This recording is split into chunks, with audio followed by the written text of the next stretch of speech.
esse sentimento de medo, ele vem até nós para nos manter vivos. É uma questão de sobrevivência. Até porque o nosso planeta escola é um planeta que tem as suas questões, tem as suas complicações, tem as suas ameaças, né? Então quando a gente sente medo, a gente está no modo de sobrevivência.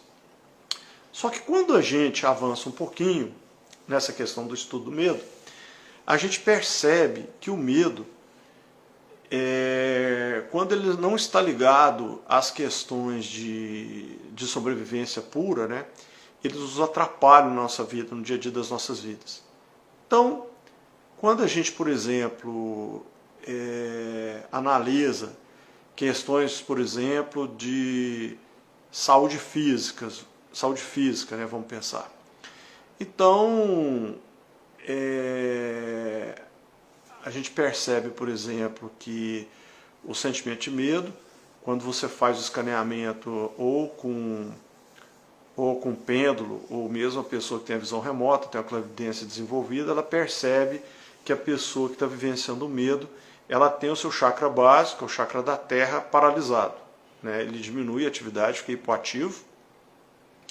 Isso remete a duas questões. Primeiramente, a paralisia, a pessoa fica apática, né? Ela fica paralisada, ela não consegue atuar, exercer as suas atividades de uma maneira tranquila, de uma maneira proativa, de uma maneira,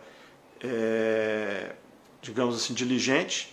Então acontece aquilo que a gente chama de procrastinação.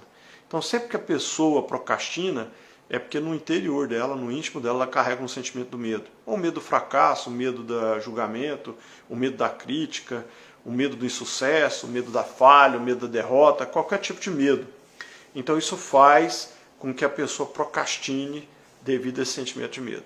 Quando esse sentimento de medo se acentua, aí pode provocar aí as questões das dores de cabeça, as questões das enxaquecas, as questões das irritações, né, fora do normal, fora do lugar comum, porque quando esse sentimento de medo ele fica muito forte, como o chakra básico está interligado com esse chakra frontal, há uma compensação aí, o chakra frontal fica hiperativo, porque ele responde a esse sentimento, né, a mente responde a esse sentimento, e aí deflagra uma série de problemas, como essas questões de dor de cabeça e enxaqueca que a gente falou, e questões às vezes de irritação.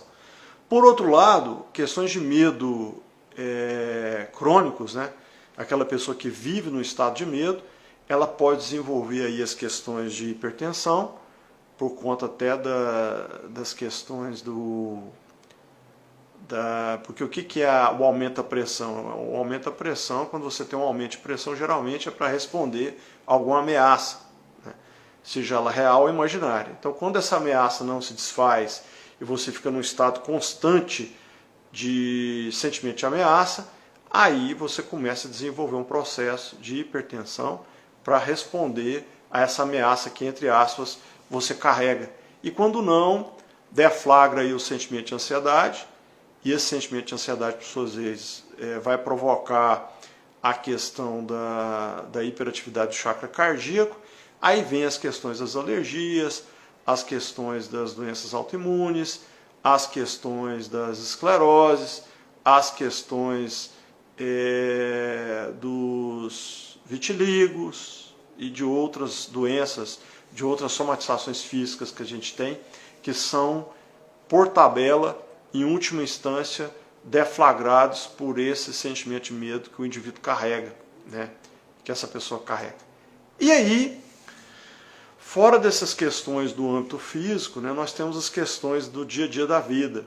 Então, quando a pessoa vivencia um estado de medo, primeiramente ela fica paralisada, ela não consegue ir para a vida para buscar na vida aquilo que ela pode oferecer, porque o indivíduo vive num estado constante de insegurança, né, de dúvidas, de certezas, e isso aí acaba por tirar energia de tudo aquilo que o indivíduo vem a desejar. Então, aquilo que a pessoa deseja, quando ela vai percorrer aí aquele algoritmozinho do processo de cocriação, né, o pensar positivo, o sentir positivo, o agir positivo, soltar, o receber, o aceitar e o receber, né?